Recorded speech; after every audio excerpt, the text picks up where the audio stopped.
ನಾನು ನಿಮ್ಮ ಪ್ರೀತಿಯ ಲತಾ ನವೀನ್. ಸ್ನೇಹಿತರೆ, ಎಲ್ಲರೂ ಕೂಡ ಹೇಗಿದ್ದೀರಾ? ಚೆನ್ನಾಗಿದ್ದೀರಾ ಅಂತ ಭಾವಿಸ್ತೀನಿ. ನಾನು ಕೂಡ ಚೆನ್ನಾಗಿದ್ದೀನಿ. ಸ್ನೇಹಿತರೆ, ರಾಜ್ಯ ಸರ್ಕಾರದಿಂದ 2 ಹೊಸ ಅಪ್ಡೇಟ್ ಬಂದಿದೆ ಅಂತಾನೆ ಹೇಳ್ಬೋದು. ಒಂದು ಗೃಹಲಕ್ಷ್ಮಿ ಯೋಜನೆಯ ಬಗ್ಗೆ, ಹಾಗೇನೆ ಉಚಿತ ಬಸ್ ಪ್ರಯಾಣ. ಯಾರೆಲ್ಲ KSRTC ಹಾಗೆ BMTC ಬಸ್ ಅಲ್ಲಿ ಓಡಾಡ್ತಾ ಇದ್ದೀರಾ ಅವರಿಗೆ 2 ಹೊಸ ಅಪ್ಡೇಟ್ ಬಂದಿದೆ. ಸೊ ದಯವಿಟ್ಟು ವಿಡಿಯೋನ ಕೊನೆವರೆಗೂ ನೋಡಿ. ಯಾಕೆಂದ್ರೆ ಇಷ್ಟು ದಿನದಿಂದ ನಾವು ಅಂದ್ಕೊಂತಾ ಇದ್ವಿ ಗೃಹಲಕ್ಷ್ಮಿ ಯೋಜನೆ ಹಣ ಬರೋದಿಲ್ಲ ಅಂತ. ಸೊ ದಿನಕ್ಕೊಂದು ರೂಲ್ಸ್ ಗಳು ಕೂಡ ಚೇಂಜಸ್ ಆಗ್ತಾ ಇದೆ ರಾಜ್ಯ ಸರ್ಕಾರದಿಂದ.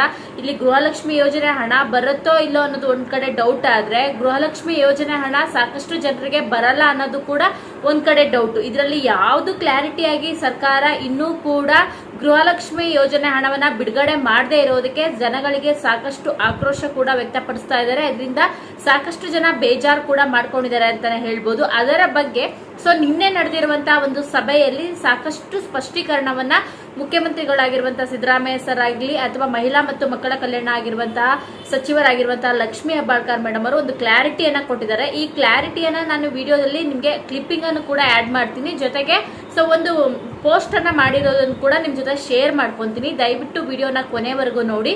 ಹಾಗೇನೆ ಎಷ್ಟೋ ಜನ ಗೃಹಲಕ್ಷ್ಮಿ ಯೋಜನೆ ಹಣವನ್ನ ಕ್ಯಾನ್ಸಲ್ ಮಾಡಿ ಅಂತ ಹೇಳ್ತಾ ಇದ್ದೀರಾ. ಅದರ ಜೊತೆಗೆ ಫ್ರೀ ಬಸ್ ಯೋಜನೆ ಕೂಡ ಕ್ಯಾನ್ಸಲ್ ಮಾಡಿ ಅಂತ ಹೇಳ್ತಾ ಇದ್ದೀರಾ. ಇದ್ರ ಬಗ್ಗೆ ಬಂದಿರುವಂತ ಅಪ್ಡೇಟ್ ಏನು ಅನ್ನೋದನ್ನ ಕಂಪ್ಲೀಟ್ ಆಗಿ ನೋಡೋಣ. ಸೊ ವಿಡಿಯೋನ ಕೊನೆವರೆಗೂ ನೋಡಿ. ಯಾಕಂದ್ರೆ ಅರ್ಧಂಬರ್ಧ ವಿಡಿಯೋ ನೋಡಿದ್ರೆ ಖಂಡಿತವಾಗ್ಲೂ ನಿಮ್ಗೆ ಮಾಹಿತಿ ಗೊತ್ತಾಗಲ್ಲ. ಹಾಗೆ ಮುಂದಿನ ದಿನಗಳಲ್ಲಿ ಸೊ ನಿಮ್ಗೆ ಗೃಹಲಕ್ಷ್ಮಿ ಇರ್ಬೋದು ಅಥವಾ ನಿಮ್ಗೆ ನೋಡ್ತಾ ಇರ್ಬೋದು ಅನ್ನ ಬಗ್ಗೆ ಯೋಜನೆ ಹಣ ಬಂದಿಲ್ಲ ಅಂದ್ರೆ ಯಾವ ಕಾರಣಕ್ಕೆ ಬಂದಿಲ್ಲ ಅನ್ನೋದು ಕೂಡ ಕ್ಲಾರಿಟಿ ಸಿಗುತ್ತೆ. ವಿಡಿಯೋನ ಕೊನೆವರೆಗೂ ನೋಡಿ. ಹಾಗೆ ನನ್ನ ಚಾನಲ್ಗೆ ನೀವೇನಾದ್ರೂ ಹೊಸಬ್ರಾಗಿದ್ರೆ ದಯವಿಟ್ಟು ಹೋಗಿ ಲತಾ ನವೀನ್ ಕನ್ನಡ ಚಾನಲ್ ಸಬ್ಸ್ಕ್ರೈಬ್ ಮಾಡ್ಕೊಳ್ಳೋದ್ರ ಜೊತೆಗೆ ಸ್ನೇಹಿತರೆ ವಿಡಿಯೋಕ್ಕೆ ಒಂದೇ ಒಂದು ಲೈಕ್ ಕೊಡಿ. ಹಾಗೆ ನನ್ನ ಚಾನಲ್ ನಲ್ಲಿ ಇರುವಂತಹ ಪ್ರತಿಯೊಂದು ವಿಡಿಯೋಗಳನ್ನ ನೋಡಿ ಸಪೋರ್ಟ್ ಮಾಡಿ. ನಿಮ್ಮೆಲ್ಲರ ಸಪೋರ್ಟ್ ನನಗೆ ತುಂಬಾನೇ ಇಂಪಾರ್ಟೆಂಟ್ ಅಂತ ಹೇಳ್ತಾ ಸೊ ಇವತ್ತಿನ ಈ ವಿಡಿಯೋನ ಪ್ರಾರಂಭ ಮಾಡ್ತಾ ಇದ್ದೀನಿ. ಸ್ನೇಹಿತರೆ, ನಾನು ಇಲ್ಲಿ ಮೊದಲನೇದಾಗಿ ಗೃಹಲಕ್ಷ್ಮಿ ಯೋಜನೆ ಬಗ್ಗೆನೇ ಹೇಳ್ಬಿಡ್ತೀನಿ. ಯಾಕಂದ್ರೆ ತುಂಬಾ ದಿನದಿಂದ ಗೃಹಲಕ್ಷ್ಮಿ ಯೋಜನೆ ಏನಾಗ್ಬಿಟ್ಟಿದೆ ಅಂದ್ರೆ ಇನ್ನೂ ಕೂಡ ಹಣ ಬಂದಿಲ್ಲ. 2 ಮಂತ್ ಆಗೋಯ್ತು. ಸೊ ತುಂಬಾ ಜನಕ್ಕೆ ಹಣ ಬರತ್ತಾ ಇಲ್ಲ ಅನ್ನೋದು ಒಂದ್ ಕಡೆ ಡೌಟ್. ಇಲ್ಲಾಂದ್ರೆ ಸ್ಟಾಪ್ ಮಾಡಿದ್ರೆ ಸ್ಟಾಪ್ ಮಾಡ್ಬಿಡಿ. ಸುಮ್ನೆ ಜನರಿಗೆ ಆಸೆ ಯಾಕೆ ತೋರಿಸ್ತಾ ಇದ್ದೀರಾ? ದಿನಕ್ಕೊಂದು ರೀತಿ ರೂಲ್ಸ್ಗಳು, ದಿನಕ್ಕೊಂದು ನ್ಯೂಸ್ಗಳು ಬರೋದ್ರಿಂದ ಜನರು ಕೂಡ ಬೇಜಾರಾಗಿ ಹೋಗ್ಬಿಟ್ಟಿದ್ದಾರೆ ಅಂತಾನೆ ಹೇಳ್ಬೋದು. ಹೌದು, ಯಾಕಂದ್ರೆ ಇಲ್ಲಿ ನೋಡ್ತಾ ಇರ್ಬೋದು ದಿನಾ ಅಕೌಂಟ್ ಬ್ಯಾಲೆನ್ಸ್ ಚೆಕ್ ಮಾಡೋರು ತುಂಬಾ ಜನ ಇದ್ದಾರೆ.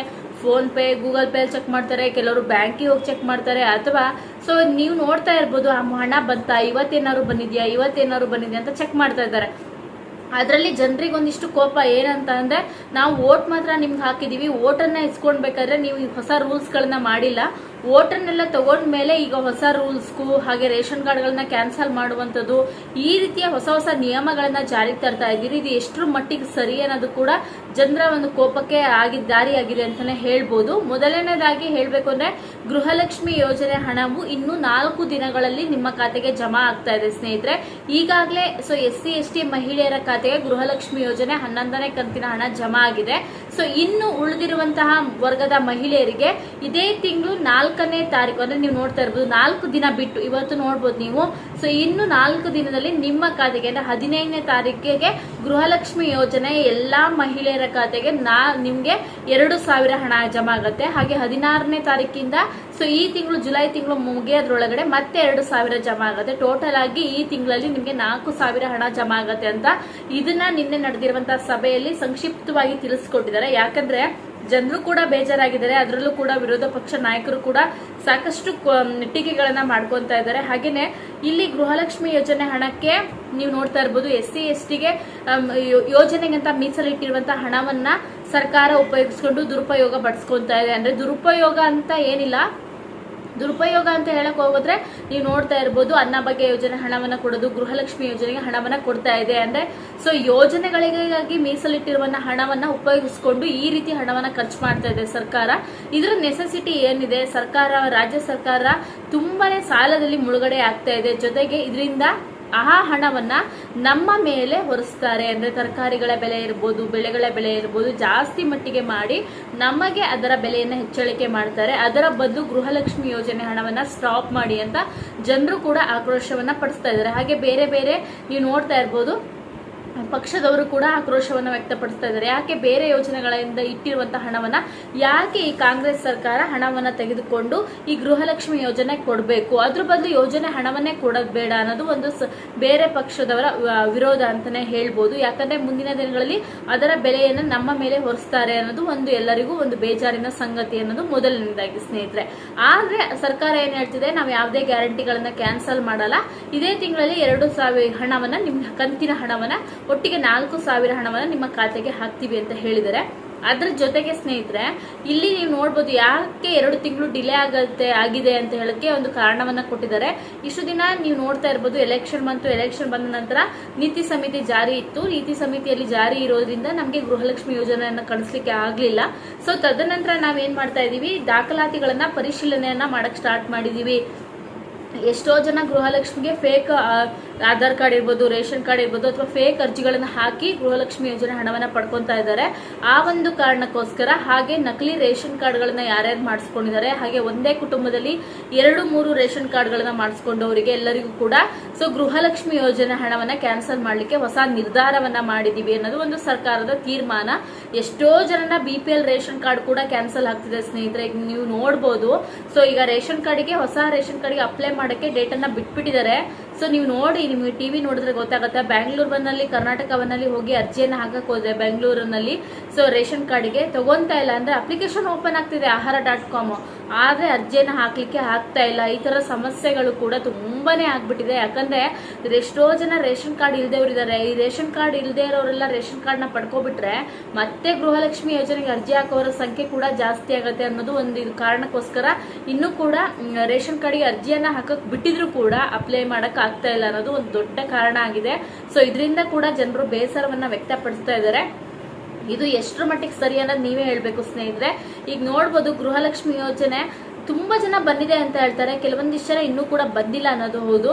ಸೊ ಬೆಂಗಳೂರು ಆಗಿರ್ಬೋದು, ದಾವಣಗೆರೆ ಆಗಿರ್ಬೋದು, ಹಾಗೇನೆ ಚಿತ್ರದುರ್ಗ, ಹಾವೇರಿ, ಸೊ ನೀವು ನೋಡ್ತಿರ್ಬೋದು ಬಳ್ಳಾರಿ, ಮಂಡ್ಯ, ಸಾಗರ, ಶಿವಮೊಗ್ಗ, ಜೊತೆಗೆ ಉಡುಪಿ, ಬೇರೆ ಬೇರೆ ಡಿಸ್ಟಿಕ್ ರಾಯಚೂರು ಆಗಿರ್ಬೋದು, ಕಲಬುರಗಿ ಆಗಿರ್ಬೋದು, ಕೋಲಾರ ಆಗಿರ್ಬೋದು, ಈ ಜಿಲ್ಲೆಗಳಿಗೆ ಇನ್ನು ನಮಗೆ ಗೃಹಲಕ್ಷ್ಮಿ ಯೋಜನೆ ಹಣವೇ ಬಂದಿಲ್ಲ ಅಂತ ಹೇಳ್ತಾ ಇದ್ದಾರೆ. ಅದ್ರ ಜೊತೆಗೆ ಸೊ ಕೆಲವೊಂದಿಷ್ಟು ಜನ ಮಹಿಳೆಯರು ಏನ್ ಹೇಳ್ತಿದೆ ಸರ್ಕಾರ, ನಾವು SC/ST ಮಹಿಳೆಯರಿಗೆ ಹಣವನ್ನ ಬಿಡುಗಡೆ ಮಾಡಿದೀವಿ ಅಂತ, ಆದ್ರೂ ಕೂಡ ಅವರು ಕೂಡ ಕಮೆಂಟ್ ಮಾಡಿದ್ದಾರೆ, ಸೊ ನಮ್ಮ ವರ್ಗದವರಿಗೆ ಇನ್ನೂ ಕೂಡ ನಮ್ಗೆ ಹಣ ಬಂದಿಲ್ಲ ಅಂತ. ಬಟ್ ಸರ್ಕಾರ ಹೇಳ್ತಾ ಇದೆ ನಾವು ಹಣವನ್ನ ಹಾಕಿದೀವಿ ಅಂತ. ಸೊ ನಿಮ್ಗೆ ಏನಾದ್ರೂ ಬಂದಿದೆ ದಯವಿಟ್ಟು ಬಂದಿದೆ ಅಂತ ಕಮೆಂಟ್ ಮಾಡೋದು ಮಾತ್ರ ಮರಿಬೇಡಿ ಸ್ನೇಹಿತರೆ. ಆದ್ರೆ ಇನ್ನೊಂದು ಕೆಲವು 4 ದಿನಗಳಲ್ಲಿ ಗೃಹಲಕ್ಷ್ಮಿ ಯೋಜನೆಯ 11 ಮತ್ತೆ 12ನೇ ಕಂತಿನ ಹಣ ಇದೇ ತಿಂಗಳು 4,000 ನಿಮ್ಮ ಖಾತೆಗೆ ಜಮಾ ಆಗತ್ತೆ. ದಯವಿಟ್ಟು ಚೆಕ್ ಮಾಡ್ಕೊಳ್ಳಿ. ಸೊ ಆದಷ್ಟು ವೆರಿಫಿಕೇಶನ್ ಮಾಡ್ತಾ ಇದ್ದಾರೆ. ಸೊ ನೀವು ಯಾರು ಆ ತರ ಇದ್ರೆ ಖಂಡಿತವಾಗ್ಲೂ ನಿಮ್ಮ ಅರ್ಜಿಗಳು ಕ್ಯಾನ್ಸಲ್ ಆಗುತ್ತೆ. ಇದೊಂದು ಅಪ್ಡೇಟ್. ಇನ್ನು KSRTC BMTC ಬಸ್ಸಲ್ಲಿ ಓಡಾಡೋರು ದಯವಿಟ್ಟು ಹೋಗುವಾಗ ನಿಮ್ಮ ಆಧಾರ್ ಕಾರ್ಡ್ ಅಥವಾ ಜೆರಾಕ್ಸ್ ಆಗಿರ್ಬೋದು, ಫೋನಲ್ಲಿ ಫೋಟೋ ತೆಕ್ಕೊಂಡಿರೋದಾಗ್ಲಿ ತಪ್ಪದೆ ತಗೊಂಡೋಗಿ. ಹಾಗೇನೆ ನೀವು ಹೋಗಿ ಟ್ರಾವೆಲ್ ಮಾಡಕ್ ಹೋಗ್ಬೇಡಿ. ಹೇಗಿದ್ರು ನಮ್ಮ ಮಹಿಳೆಯರು ಆಧಾರ್ ಕಾರ್ಡ್ ಇರುತ್ತೆ, ಸೊ ಅವ್ರ ಕೇಳಲ್ಲ, ನಾವು ಟಿಕೆಟ್ ತಗೊಂಡಿದ್ರು ನಡೆಯುತ್ತೆ ಅಂತ ಲೇಜಿತನ ಮಾಡಬೇಡಿ. ಸೊ ಯಾರು ಕೂಡ ಮಾಡಲ್ಲ. ಕೆಲವೊಂದಿಷ್ಟು ಜನ ಮಹಿಳೆಯರು ಏನಂದ್ರೆ ಟಿಕೆಟ್ ಕೇಳೋ ತನಕ ಕೊಡೋದೇ ಇಲ್ಲ, ಟಿಕೆಟ್ ನ ಪಡ್ಕೊಳೋದೇ ಇಲ್ಲ, ನಮ್ಗೆ ಹೆಂಗೂ 0 ಟಿಕೆಟ್ ಅಲ್ಲ ಅಂತ.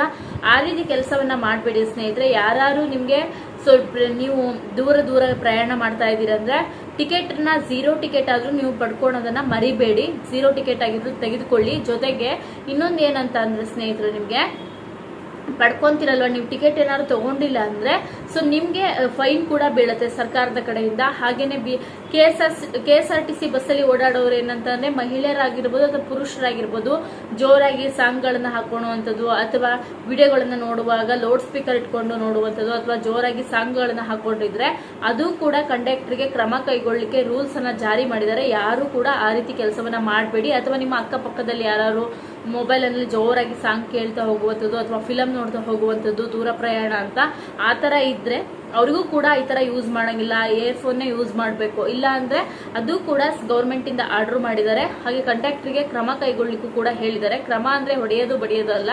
ಸೊ ಇದು ಏನಂತ ಅಂದ್ರೆ ಅವರಿಗೆ ಒಂದ್ಸರಿ ವಾರ್ನಿಂಗ್ ಮಾಡ್ತಾರೆ, ಆಫ್ ಮಾಡಿ. ಅವ್ರು ಕೇಳಿಲ್ಲ ಅಂದ್ರೆ ಸೊ ನೆಕ್ಸ್ಟ್ ಸ್ಟೇಷನ್ ಏನ್ ಬರುತ್ತೆ ಅಲ್ಲಿ ಇಳಿಸ್ಬಿಟ್ಟು ಹೋಗ್ತಾರೆ. ಇದು ಸರ್ಕಾರದಿಂದ ಮಾಡಿರುವಂತಹ ಹೊಸ ರೂಲ್ಸ್. ಆ ಒಂದು ಕಾರಣಕ್ಕೋಸ್ಕರ ಸ್ನೇಹಿತರೆ. ಹಾಗೇನೆ ಇಲ್ಲಿ ನೀವು ಟಿಕೆಟ್ ತಗೊಂಡೇ ಪ್ರಯಾಣ ಮಾಡ್ತಾ ಇದ್ರೆ ದಂಡ ಕೂಡ ಬೀಳಿಸುತ್ತೆ. ದಂಡ ಬಂದ್ಬಿಟ್ಟು 10 ರೂಪಾಯಿ ಆಗಿರ್ಬೋದು ಇವತ್ತಿನ ದಿನಗಳಲ್ಲಿ. ಮುಂದಿನ ದಿನಗಳಲ್ಲಿ ಬಸ್ಸಲ್ಲಿ ಜಾಸ್ತಿ ಕೂಡ ಆಗುತ್ತೆ. ದಯವಿಟ್ಟು ಎಲ್ಲೇ ಪ್ರಯಾಣ ಮಾಡಿ ಒಂದೇ ಸ್ಟಾಪ್ ಇರಲಿ, ಗೌರ್ಮೆಂಟ್ ಬಸ್ಸಲ್ಲಾಗಲಿ BMTC ಬಸ್ಸಲ್ಲಿ ತಪ್ಪದೆ ಹೋಗಿ ನೀವು ಟಿಕೆಟ್ನ ತಗೊಳ್ಳಿ. ಅದ್ರ ಜೊತೆಗೆ ನೋಡ್ಬೋದು, ನೀವು ನಿಮ್ಮ ಅಕ್ಕಪಕ್ಕದವರಿಗೂ ಕೂಡ ಗೈಡ್ ಮಾಡಿ ಅಂತ ಹೇಳ್ತೀನಿ. ಗೃಹಲಕ್ಷ್ಮಿ ಯೋಜನೆ ಹಣ ಬಂದಿದ್ರೆ ದಯವಿಟ್ಟು ಕಮೆಂಟ್ ಮಾಡಿ. ಇದೇ ರೀತಿ ನಾನು ಮುಂದಿನ ವಿಡಿಯೋದಲ್ಲಿ ಮತ್ತೊಮ್ಮೆ ಸಿಗೋಣ. ನನ್ನ ಚಾನಲ್ಗೆ ಹೊಸಬ್ರಾದ್ರೆ ತಪ್ಪದೆ ಸಬ್ಸ್ಕ್ರೈಬ್ ಮಾಡಿಕೊಂಡು ಚಾನಲ್ಗೆ ಸಪೋರ್ಟ್ ಮಾಡಿ. ನಮಸ್ಕಾರ.